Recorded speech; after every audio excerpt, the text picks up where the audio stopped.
ओम शांति। तो आज का टॉपिक है समस्या का समाधान कैसे करें।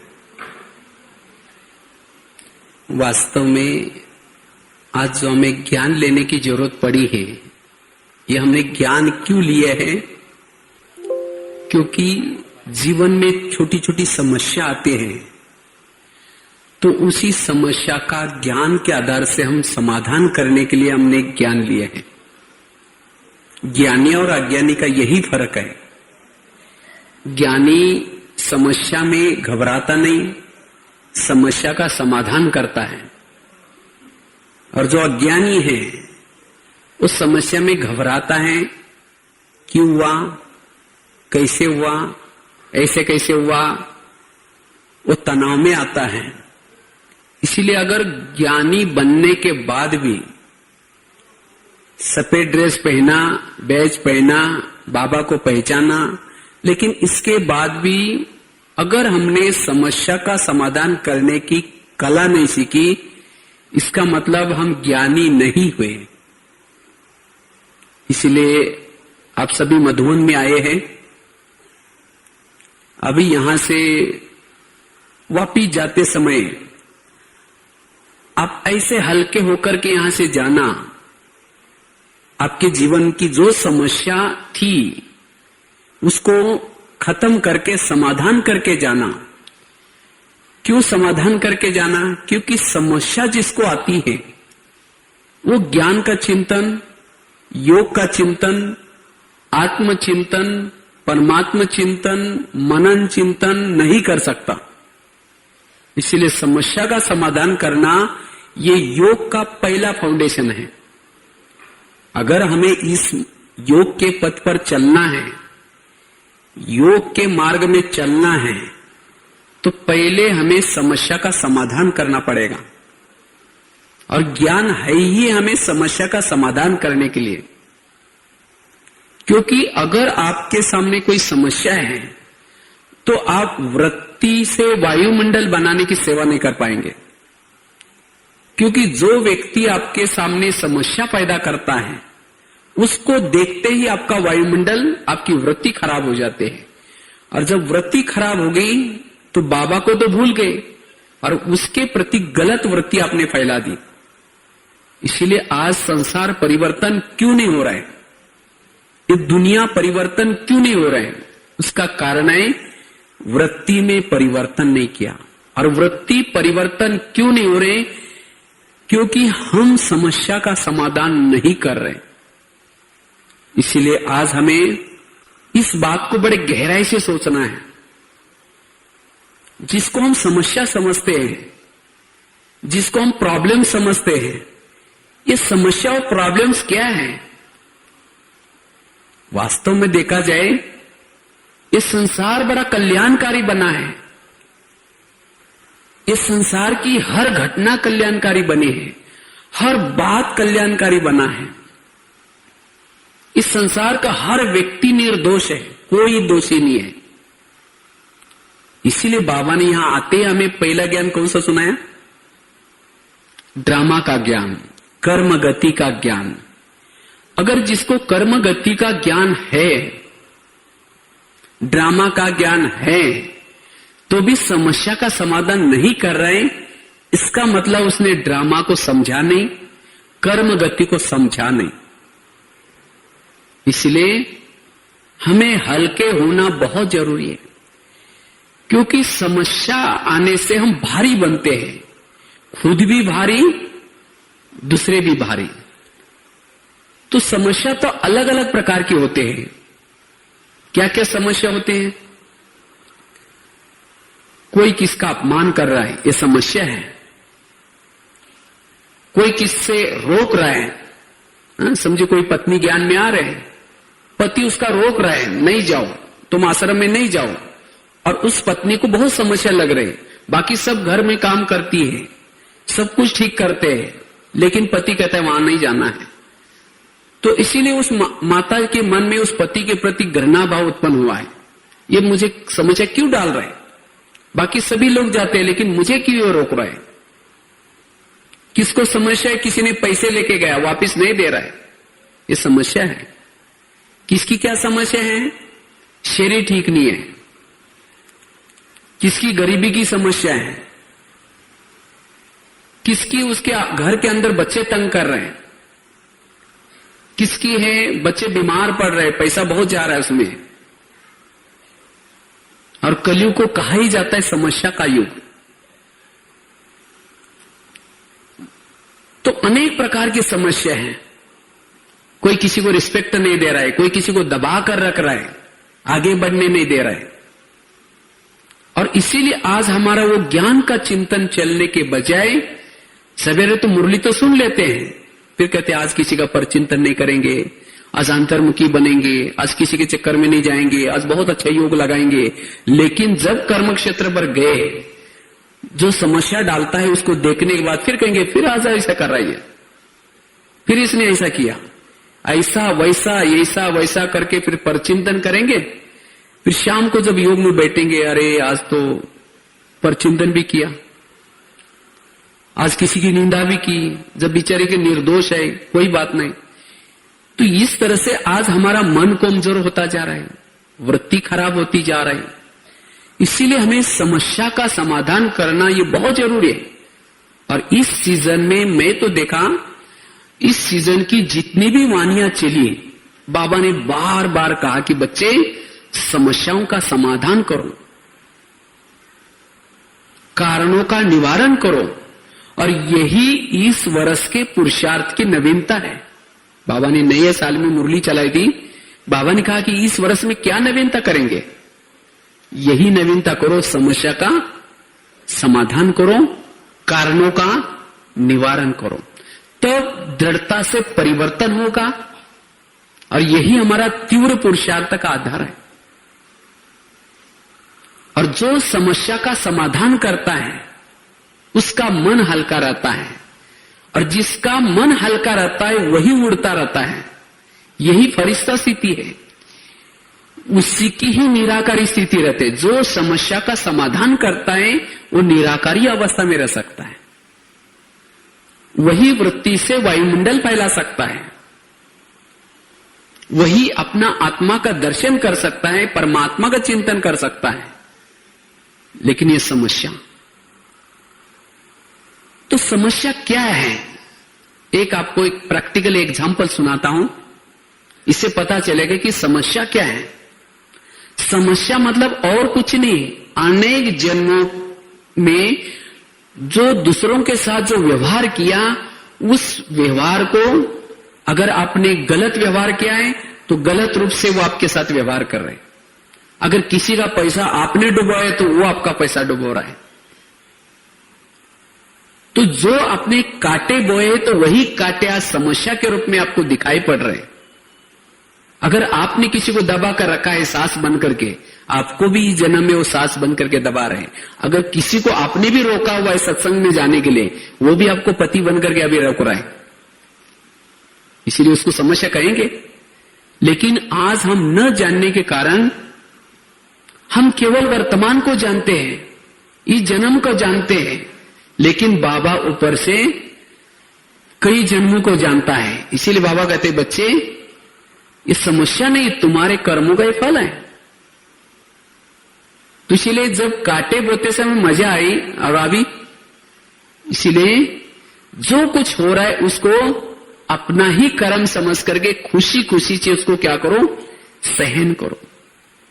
एक एग्जाम्पल आपको सुनाता हूं, प्रैक्टिकल घटना है, कोई एग्जाम्पल नहीं है। एक आगरा की बात है। आगरा में एक पति पत्नी रहते थे, बहुत गरीब थे। तो एक बार उनके पास कोई मेहमान आता है। वैसे मेहमान आया था दिल्ली में खरीदारी करने के लिए, उनको काफी सारा माल खरीद करना था। उसके बाद लेकिन उसी दिन संडे था, सोच दुकान बंद थी, तो उसने सोचा चलो मैं आगरा में जाकर के घूम के आता हूं, फिर मंडे के दिन आकर खरीदारी करूंगा।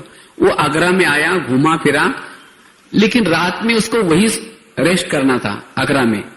तो सोचा कोई होटल में जाऊं, होटल में गया लेकिन जगह नहीं मिली। उसके पास बहुत सारा पैसा था, खरीदारी करने के लिए लाया था। अगर उसने सोचा मैं कहीं बस स्टैंड पर सो जाऊं, मेरा बैग उड़ जाएगी, अगर कहीं स्टेशन पर सो जाओ तो भी हो जाएगा। तो सोचा अभी क्या करें, होटल में तो जगह नहीं मिली। तो उसको याद आया मेरा एक मेहमान है, लेकिन वो है गरीब, लेकिन बोला कोई बात नहीं, एक रात को रहना है। तो गया उसके पास एड्रेस ढूंढ करके, तो जाकर के खाना वगैरह खाया। रात को सोने से पहले उसने अपने बैग से कपड़े निकाल रहा था। जो गरीब था उसके पत्नी ने उसके बैग को देखा तो उसमें बहुत सारे बंडल थे पैसे के। उसके मन में कुछ काला आ गया उसके प्रति। सोचते कि इसके पास इतना सारा पैसा है और हम तो गरीब है। जब रात में वो सोया था मेहमान, उस पत्नी ने एक बड़ा सा पत्थर लाकर के उसके सिर पर डाल दिया और उस मेहमान का मर्डर कर दिया। और उसको बाजू में जमुना नदी थी, यमुना, उसमें क्या किया, उसको फेंक दिया।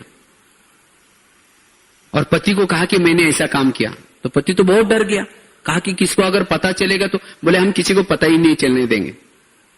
लोगों से छिपा सकते हैं, पुलिस से छिपा सकते हैं, गवर्नमेंट से छिपा सकते हैं, लेकिन कर्मों से कोई भी छिपा नहीं सकता। आखिर उन्होंने उसी पैसे से बहुत बड़ा फ्लैट खरीद किया और बिल्डिंग बांधी।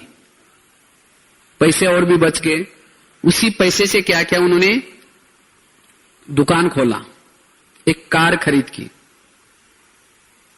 उसके बाद उनकी गरीबी तो खत्म हो गई। कुछ सालों के बाद उनको एक बच्चा हो गया और बच्चे के साथ बहुत प्यार रहता था उनका दोनों का। उनको कार में छोड़ना लाना ये करना, बड़ा बच्चा काफी बड़ा हो गया। कुछ साल के बाद वो बच्चा बीमार पड़ा, इतना बीमार पड़ा, उसके लिए बहुत खर्चा आ गया। कार बेची तो भी ठीक नहीं हुआ।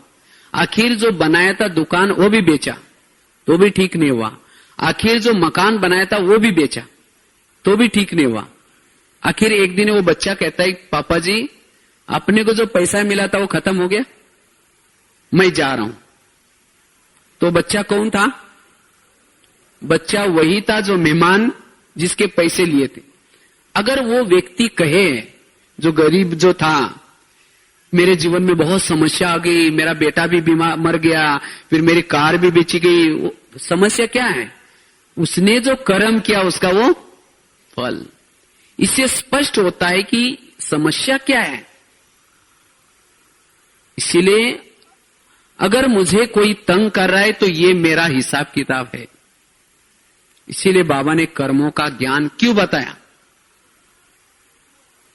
इसलिए हमें समाधान करना जरूरी है। जो आपको समस्या डाल रहे, आपका हिसाब ले रहा है। इसलिए समस्या का समाधान करने के लिए एक बहुत सुंदर फार्मूला है, वो है निगेटिव बातों को क्या बना दो, पॉजिटिव। जो निगेटिव बातों को पॉजिटिव में लाता है उसका अपने संकल्प बच जाएंगे, उसकी एनर्जी बच जाएगी और उसके प्रति वृत्ति, जो समस्या डाल रहा है उसके प्रति वृत्ति भी खराब नहीं होंगी।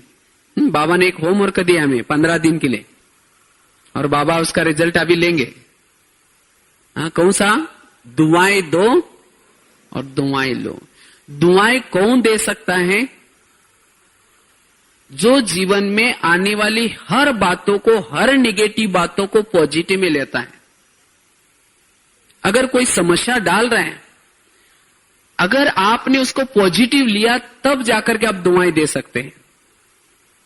दुआएं वही दे सकता है जो सहन करता है।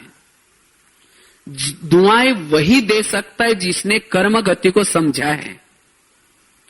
दुआएं वही दे सकता है जिसने धैर्यता को अपनाया है। दुआएं वही दे सकता है जिसने समाने की शक्ति को अपनाया है। दुआएं वही दे सकता है जिसके अंदर शिव भावना का भंडार भरपूर है। दुआएं वही दे सकता है जिसके अंदर कंट्रोलिंग पावर है। इसीलिए कर्म गति को समझना ये बहुत जरूरी है। और जिन्होंने कर्म गति को समझा है, ना उसको घर की कोई समस्या लग रहे, ना उसके कोई पड़ोसी की समस्या लग रहे, उसको जीवन का आनंद लेगा। वो समस्या नहीं लग रहे लेकिन खेल लग रहा है। इसीलिए समस्या का समाधान करना बहुत जरूरी है। नहीं तो आज दुनिया में भी यही चल रहा है। आज अंतिम समय क्या चल रहे हैं, जिसको कहते समस्या में तनाव पैदा हो रहा है। दुनिया में क्या करते हैं, जिसको तनाव आता है वो शराब पीता है, या फिर गुस्से से मर्डर करता है, बदला लेता है, या फिर क्या करता है, स्वयं को सुसाइड करता है। लेकिन ब्राह्मणों को जब समस्या आते हैं, हाँ, बदवाई देना शुरू करेंगे, उसे बात करना बंद करेंगे, संगठन से अलग हो जाएंगे, मुरली सुनना छोड़ देंगे, पर चिंतन करेंगे, औरों को सुनाएंगे मेरे को ऐसी समस्या है। फिर मधुबन में भी लेटर लिखेंगे, जोनल इंचार्ज को भी लेटर लिखेंगे, ब्राह्मणों को, और इसी में चिंतन चल रहा है। इसका मतलब जिसने ये ड्रामा रचा उसके ऊपर विश्वास नहीं है अभी तक। इसका मतलब कर्म गति को समझा ही नहीं। इसीलिए आज हमें कर्म गति को समझना बहुत जरूरी है। इसीलिए बाबा ने यहां केवल आत्मा का ज्ञान नहीं बताया। नहीं तो केवल बाबा कहता है बच्चे आत्मा समझ करके मुझे याद करो। ये ड्रामा का ज्ञान, कर्म गति का ज्ञान क्यों सुनाया? क्योंकि इसके बिना आत्मा अभिमानी नहीं बन सकते। इसके बिना हम परमात्मा का चिंतन नहीं कर सकते। इसके बिना कर्मातीत नहीं बन सकते। क्योंकि समस्या में जैसे कहा संकल्प ज्यादा चलते। आज दुनिया में भी जो बीमारियां होती जा रहे हैं, क्यों होती जा रहे हैं? क्योंकि समस्या के कारण। समस्या में दिमाग क्या होता है? गर्म होता है।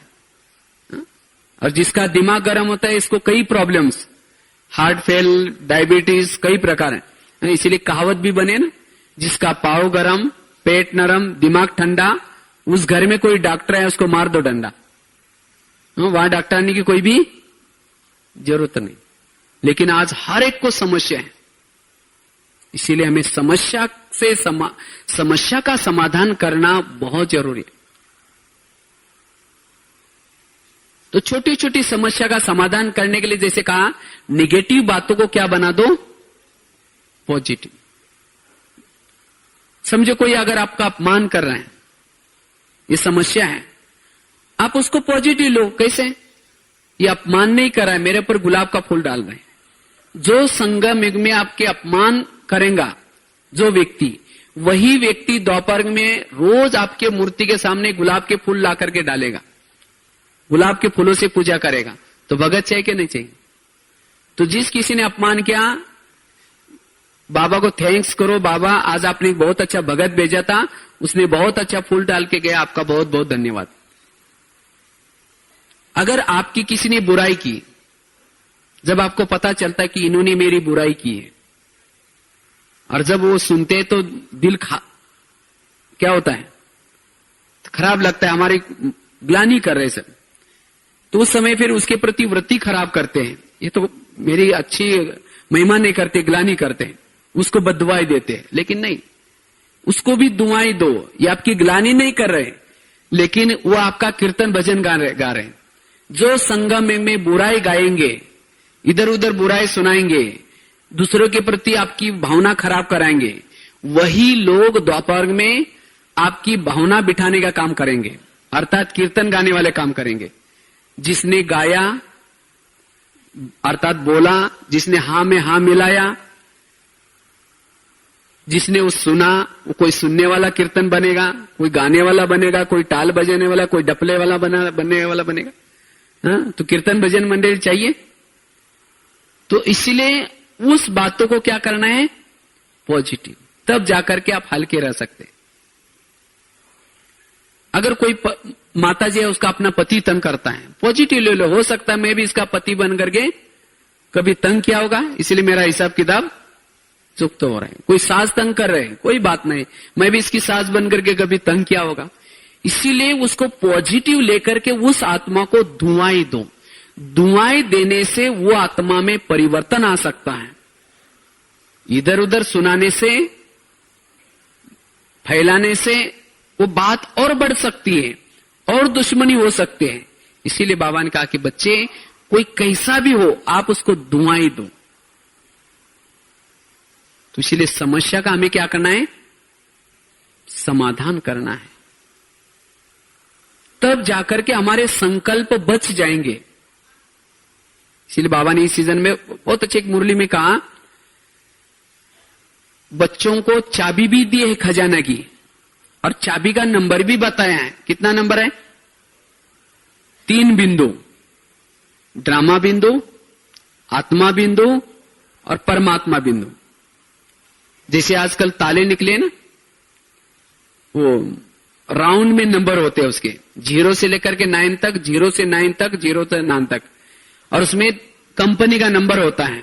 समझो उस ताले का नंबर है 521, तो एरो के नीचे कितना मिलाना पड़ेगा? 5, 2, 1। नीचे की लाइन का 1, बीच का लाइन का 2 और ऊपर का 5। जब एरो के नीचे मिलाएंगे तब ताला खुलेगा और खजाना आप ले सकते।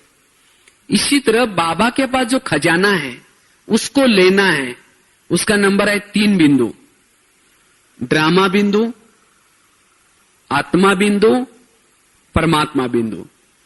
तो जब भी हम योग में बैठते तो हम क्या करते हैं? शुरू तो करते हैं मैं आत्मा हूं, शांत स्वरूप हूं, फिर कहेंगे मेरे को उन्होंने क्यों बोला, मेरे को ऐसा क्यों बोला। माना 0 लगाने के बजाय 9 नंबर 6 नंबर मिला रहे।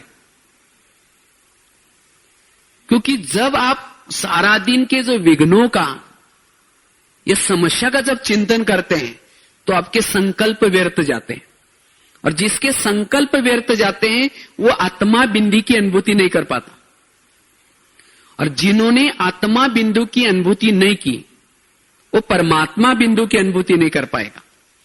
और इसीलिए आज परमात्मा की अनुभूति क्यों नहीं हो रहे? क्योंकि समस्या का पॉइंट नहीं लगा रहे। योग मतलब ऐसा नहीं कि सारा दिन कुछ भी करो, कुछ भी सोचो और शाम को आकर के बाबा बाबा करते रहो। सारा दिन जिन्होंने ड्रामा की बिंदी लगाई है, समस्या का समाधान किया है, उसकी एनर्जी बचेगी, संकल्प बचेंगे, और उसी संकल्प, उसी स्थिति का नाम है सोल कॉन्शियस। और जिसकी सोल कॉन्शियस स्थिति है उसको परमात्मा की स्थिति, परमात्मा बिंदु की अनुभूति सहज हो जाएगी। एक दूसरे का कनेक्शन है। इसीलिए 3 बिंदु बहुत इंपॉर्टेंट है। इसीलिए पॉजिटिव सोचना बहुत जरूरी है। जितना सारा दिन की परिस्थिति के बारे में पॉजिटिव सोचेंगे उतना आप समस्या का समाधान कर सकते हैं। पहले जमाने में भी लोगों के सामने समस्या आती थी, बातें आती थी, लेकिन वो क्या करते थे? उस बातों को पॉजिटिव में लेते थे। मैंने हमेशा एक एग्जाम्पल सुनाता रहता हूं। एक महाराष्ट्र में एक संत थे जिनका नाम था संत तुकाराम महाराज। आप लोगों ने भी सुना होगा। कहते वो बहुत भक्ति करते थे विठ्ठल की। तो गली के लोगों ने क्या किया, उस संत को भक्ति करने के लिए मना किया, तभी भी उन्होंने नहीं छोड़ा। तो सभी लोगों ने एक दिन पकड़ करके उसके गले में सब्जियों की माला पहना दी, बैंगन, टमाटर, आलू, मटर, सभी सब्जियों की माला बना करके, और उस संत के बाल उतार करके हल्दी का लेप लगा दिया, और मुंह काला करके क्या किया, उस संत को एक गधे पर उल्टा मुंह करके बिठाया और उसको गली गली में घुमाया। इतना भी नहीं छोड़ा, जहां उनकी पत्नी रहती थी वहां तक लेके आए, और पत्नी को अंदर से बुला करके कहा कि इनको हमने बहुत समझाया लेकिन नहीं माना। जब उसकी पत्नी देखती मेरे पति का साथ ऐसा किया तो उसको गुस्सा आता है, सभी लोगों को गाली देते। तो उस समय उस संत अपनी सब्जी की माला दिखा करके बोलते हैं, बेचारे को गाली क्यों दे रहे हैं, ये लोगों ने तो अपने लिए 8 दिन के लिए सब्जी लाकर दी है। और कहा कि इनको गाली क्यों देते, मैंने तो अपना गांव देखा ही नहीं था, आज ये लोगों ने अच्छी तरह मुझे गली गली में घुमा करके लाया है, घर घर, इनको गाली क्यों देते। और कहा कि इनको गाली क्यों देते हैं, मेरे सिर में तो फोड़े हो रहे थे, ये लोगों ने बाल उतार करके हल्दी लगाई, औषध किया, उनको गाली मत देना, चाय पानी पिला करके भेजना। समस्या का क्या किया, समाधान। इसी तरह हमें भी ये कला सीखनी है, हर निगेटिव बातों को क्या बना दो, पॉजिटिव। तब आपको, और वास्तव में समस्या है, समस्या आपको अच्छाई की तरफ लेके जाने के लिए आती है। समस्या अगर नहीं होती तो आपका कल्याण कभी नहीं हो सकता। समस्या ने तो आपका कल्याण कराया, तो समस्या से क्यों घबराते? इसीलिए गीता का टोटल सार क्या है? जो हुआ अच्छा हुआ, जो हो रहा है अच्छा हो रहा है, जो होगा वो भी अच्छा। इसी तरह हमारे इस ज्ञान का भी टोटल सार है, जो हुआ अच्छा। अगर आपके जीवन की जो आज तक जो बीती हुई समस्या, अगर वो समस्या नहीं आती, क्या आप यहां आते? क्योंकि जब व्यक्ति को समस्या आते हैं तब उसको अशांति होते हैं, तो शांति के लिए कुछ ना कुछ भक्ति करता है, मंदिरों में जाता है, उपराम होता है। इसी तरह जब हमारे जीवन में समस्या आई तो हम भक्ति करना शुरू किया, और भक्ति का फल देने के लिए फिर बाबा आया, और इसलिए ज्ञान मिला, इतना अच्छा परिवार मिला, दादियों से मिले, मधुवन में मिले। अगर वो समस्या नहीं आती तो क्या यहां आते? इसीलिए हमारे समस्या का बड़ा धन्यवाद, जिन्होंने हमें इतना अच्छा श्रेष्ठ ज्ञान दिलाया, और जिसके कारण हम सतयुग में जा रहे हैं। तो जो आई उन समस्या ने तो कल्याण किया, लेकिन अभी जो समस्या आ रहे, क्या ये कल्याण नहीं करेंगे? विश्वास नहीं है। और बाबा ने जो खेल रचाया है, ये खेल बड़ा कल्याणकारी रचा हुआ है। अगर आपका कोई पड़ोसी तंग करने वाला नहीं होता तो पिछले जन्म का हिसाब किताब कैसा होता चुकता?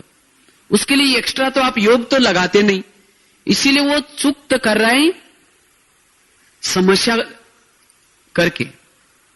समस्या को सहन करने से भी विकर्म विनाश होते, याद रखना है।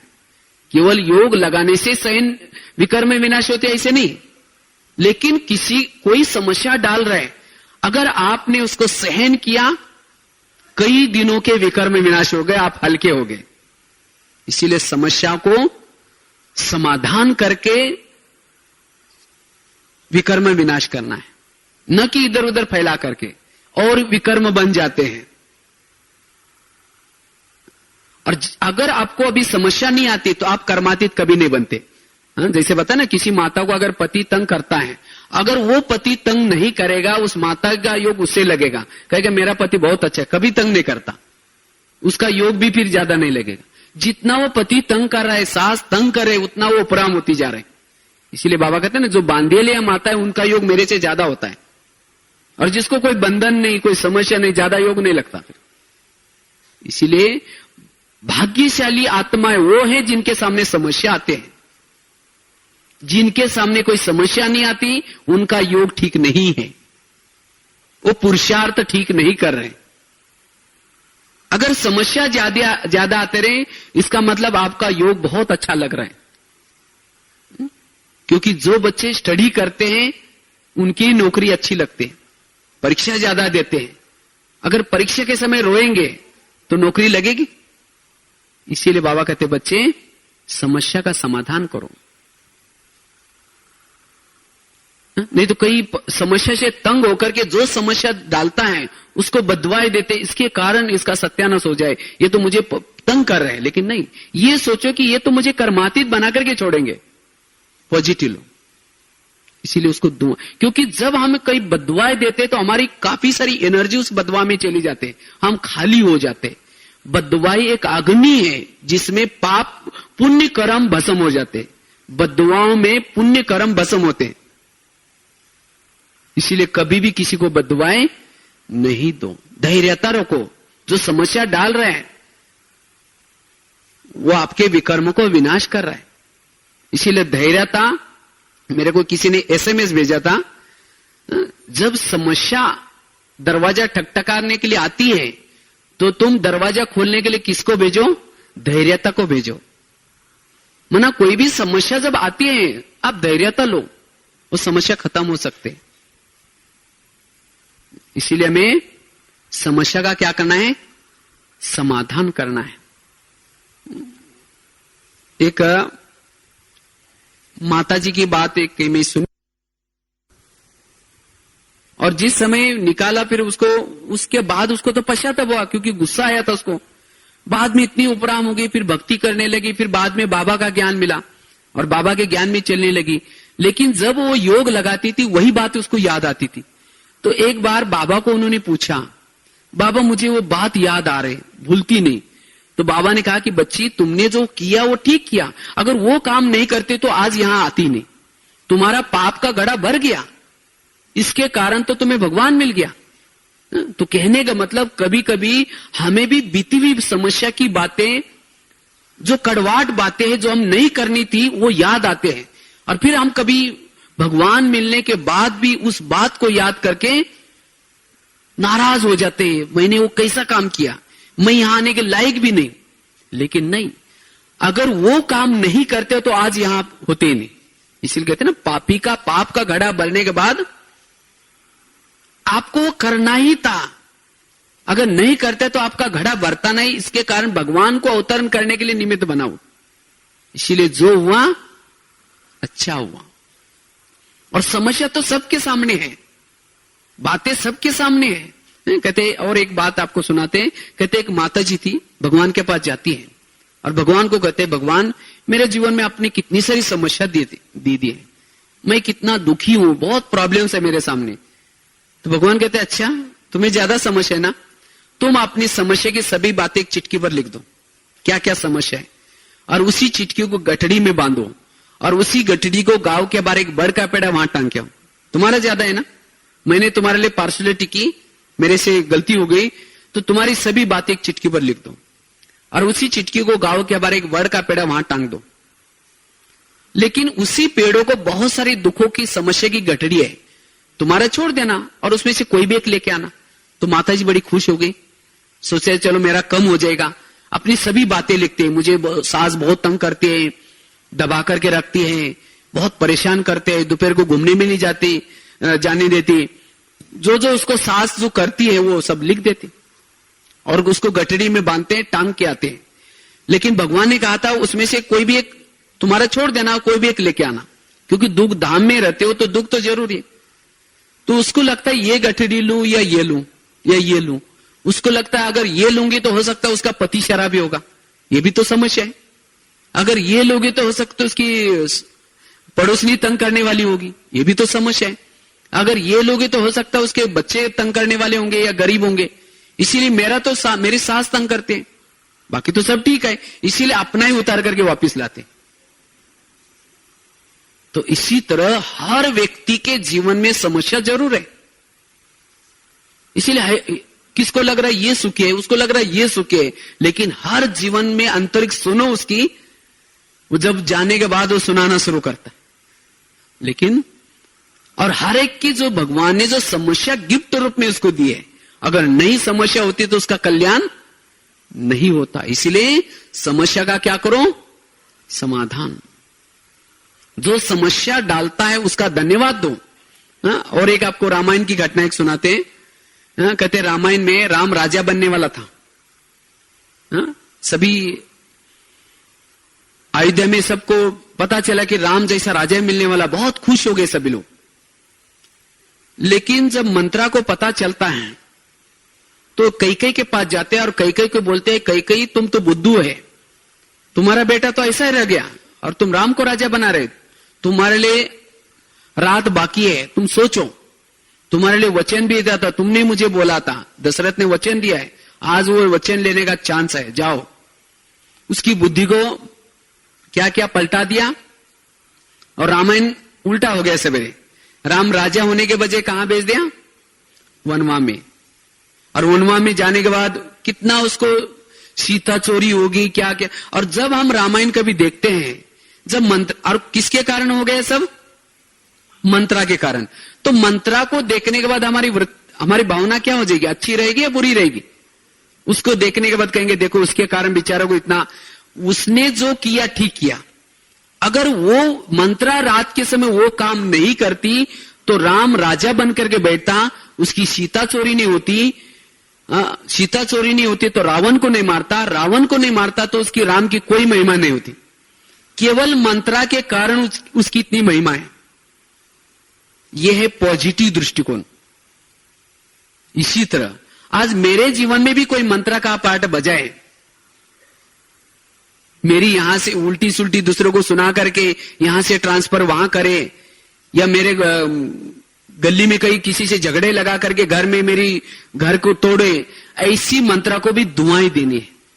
अगर वो मंत्रा ऐसा काम नहीं करती तो हो सकता हम उसी गली में रहते, दूसरे गली में नहीं जाते, वहां ज्ञान नहीं मिलता, और जब ज्ञान नहीं मिलता तो परिवार नहीं मिलता। तो ऐसी मंत्रा को भी क्या करना है, दुआएं देना है। लेकिन हम क्या करते हैं, उंगली तोड़ करके कहेंगे इसका सत्यानाश हो गया, इसके कारण ऐसा हो गया, फिर इतना सबको सुनाएंगे इसके कारण ऐसा हो गया। और हर एक के जीवन में कोई ना कोई एक मंत्रा तो जरूर होती है, और वो मंत्रा नहीं, वही आपकी असली भगत है, और वो भी आपके घर के पड़ोस में है। और उसको देखते हमारा पुरुषार्थ ढीला हो जाता है, कहते ये यहां से चली जाए, मैं बहुत अच्छा योग लगा सकती हूं, इसके कारण मेरा योग नहीं लगता। मुरली तो सुन ली, बहुत अच्छा ये किया, लेकिन उसको देखते ही स्मृति आ जाते हैं और हमारी वृत्ति खराब हो जाते हैं, उससे वाइब्रेशन भी खराब शुरू हो जाते हैं। इसीलिए हमें उस आत्मा के प्रति क्या करना है, पॉजिटिव दृष्टिकोण बनाना है। और सचमुच अगर वो आत्मा आपके साथ ऐसा नहीं करती तो आप उपराम नहीं बनते, उसके कारण ही आपका कल्याण हो रहा है। इसीलिए उसी भगत को दुआएं दो, कभी बदुआएं नहीं दो।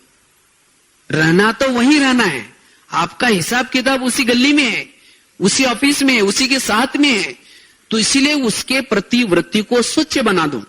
पिछले बार बाबा ने वृत्ति की वाणी चलाई, और इसके कारण आज हमारे संकल्प व्यर्थ जा रहे, बोल व्यर्थ जा रहे, क्योंकि समस्या जिसको आती है, जैसे कोई खाना खाने के बाद जो खाना डाइजेस्ट नहीं होता उसको क्या करता हूं, उल्टी करता है।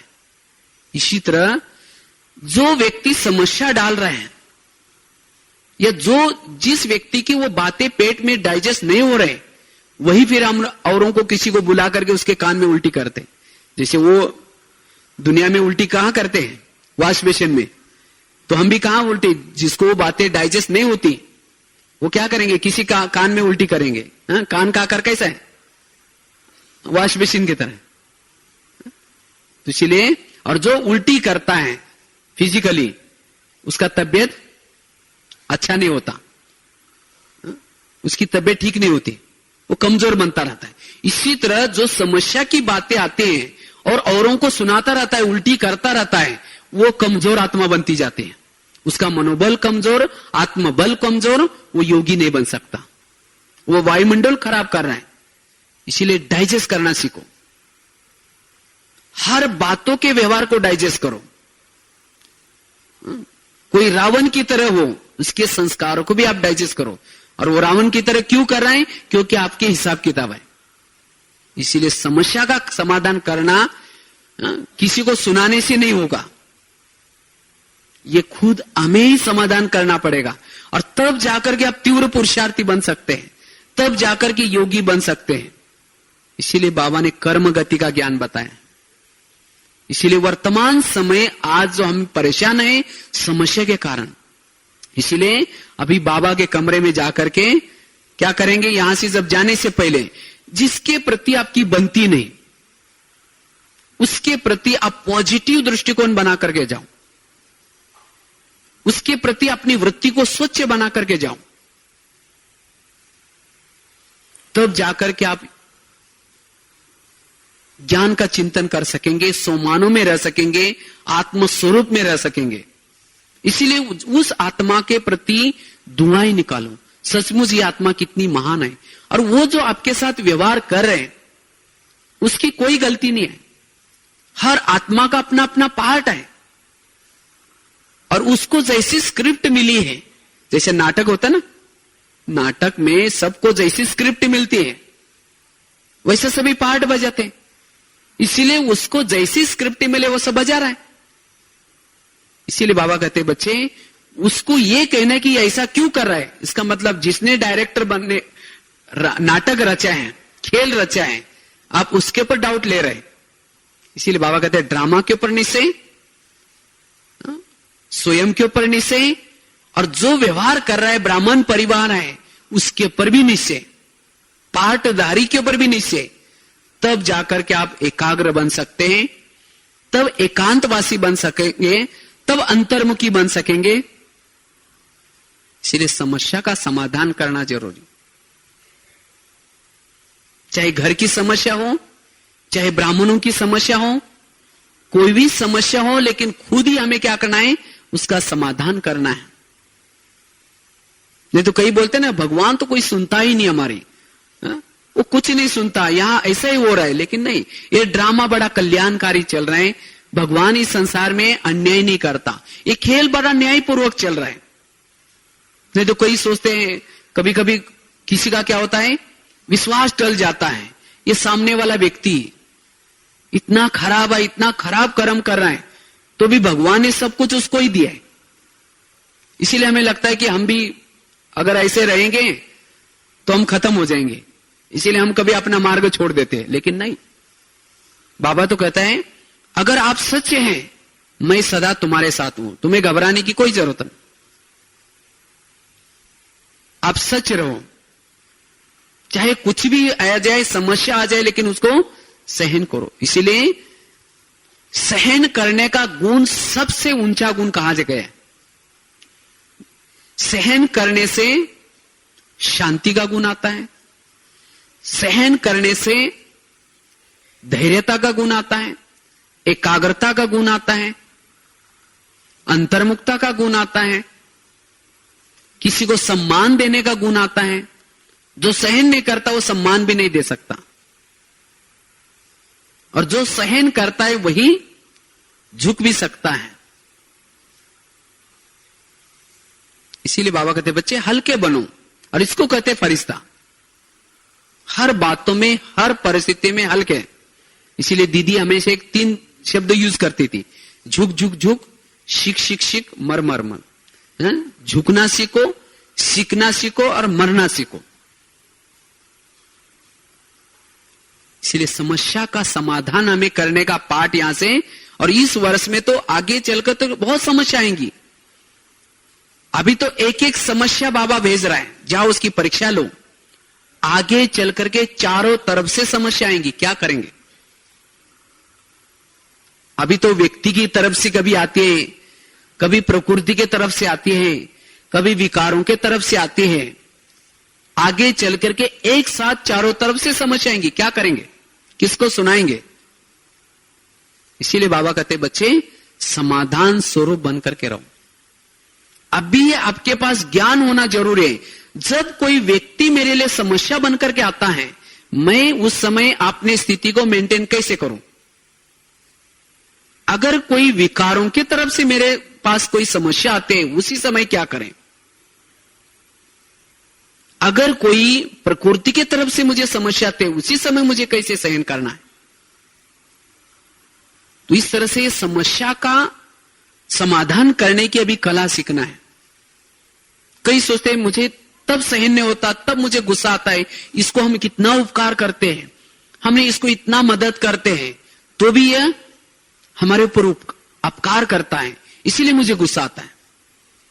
याद रखना है, ये संसार का ही नियम है। जिसके ऊपर आप उपकार करेंगे, जिसको आप मदद करेंगे, वही आपका अपकार करेगा। इसीलिए उसको भी क्या करना है? दुआएं देने हैं। जैसे देखो बाबा की भी प्रैक्टिकल आप देखेंगे, शिव बाबा की अगर लाइफ स्टोरी देखेंगे, माना प्रैक्टिकल देखेंगे, शिव बाबा ने तो आज निराकारी स्थिति में रहता है, उसको भगवान कहा, सबसे बड़ा कहा। क्यों कहा? क्योंकि सबसे ज्यादा समस्या तो किसके पास आई है? बाबा के पास। आप कहेंगे बाबा के पास क्या समस्या आई? जिन लोगों का बाबा ने भला किया ना, हम लोगों का, ब्राह्मणों का भला, संगम युग में आया, इतना अच्छा ज्ञान सुनाया, इतनी अच्छी पालना दी, इतना अच्छा देवी देवता बनाया, लेकिन सतयुग में जाकर के बाबा को याद करते भूल गए। लेकिन द्वापर युग में जाकर के गाली देना शुरू किया, हे भगवान तुम कुत्ते में, बिल्ली में, टिक्कर में, बोला, वो भी ढोल बजा करके बोला। क्या उसी बातों को बाबा ने सुना नहीं होगा? कई लोग सोचते भक्ति की, भक्ति कौन सी भक्ति? अगर हमें भी कोई कहे आप कुत्ते में, कितना गुस्सा आएगा अंदर से। अगर इतनी बड़ी शक्ति को अगर कहा और उसके पास पावर है, अगर कोई गाली देता उसको जला भी सके, लेकिन बाबा ने क्या किया? उसको सहन किया, समाया अंदर। और ये भी नहीं सोचा जब मैं नीचे हो जाऊंगा, जिन्होंने मेरे पर अपकार किए, गाली दी, मैं कभी उनको देवता नहीं बनाऊंगा, इस कल्प में कोई नए लोगों को बनाऊंगा, सोचा। और ये भी नहीं सोचा जब नीचे जाऊंगा जिन्होंने मेरा बुरा किया उनको पकड़ करके गला दबाऊंगा, सोचा। इसीलिए बाबा का गायन है, अपकारी पर भी उपकार करने वाला, गाली देने वालों को भी गले लगाने वाला। बाबा के गुण केवल गाते नहीं है। आज बाबा ने कहा ना, बाबा को याद करना मतलब केवल शिव बाबा करना नहीं, लेकिन बाबा को याद करना अर्थात बाबा ने जैसे किया वैसे गुणों को लाना।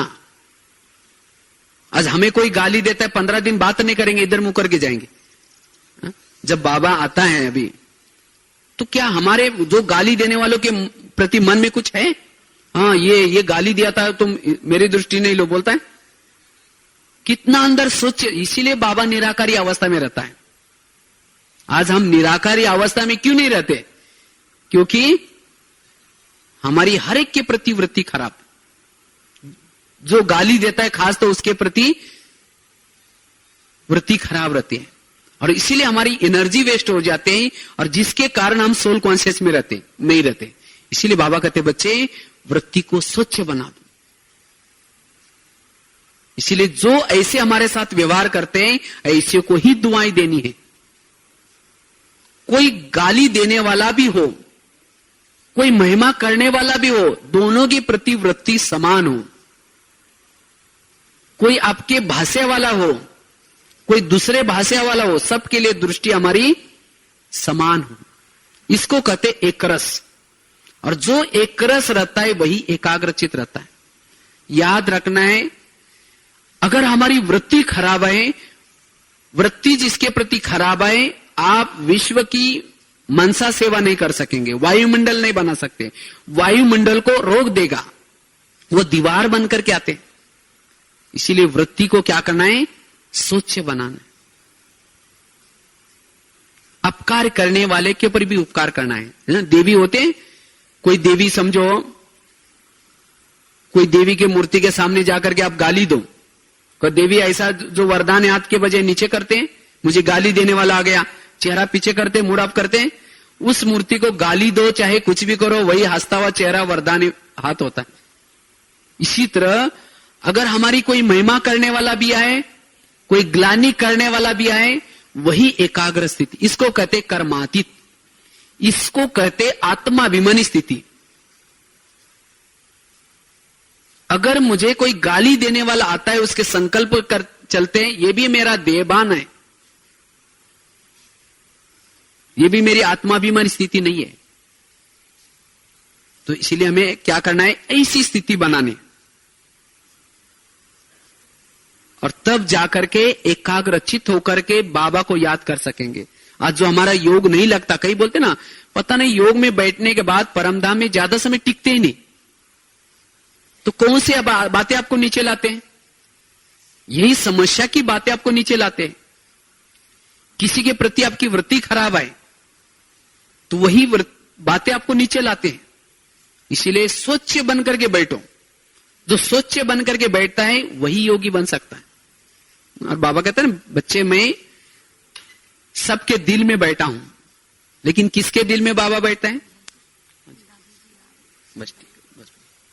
तो इसीलिए किसके दिल में बाबा बैठता है? जिसका दिल स्वच्छ और साफ हो।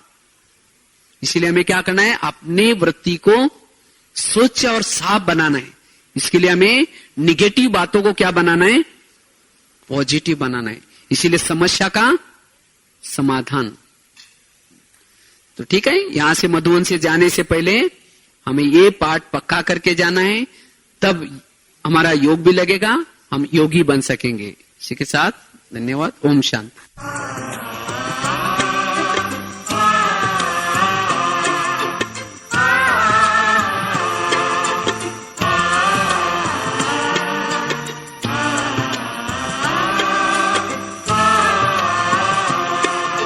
मन में इसी धुन का है बसेरा, मैं बाबा का, बाबा मेरा।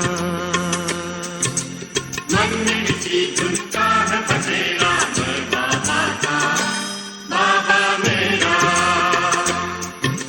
सुख सुख शांति का मर्म सुनहरा मैं बाबा का, बाबा में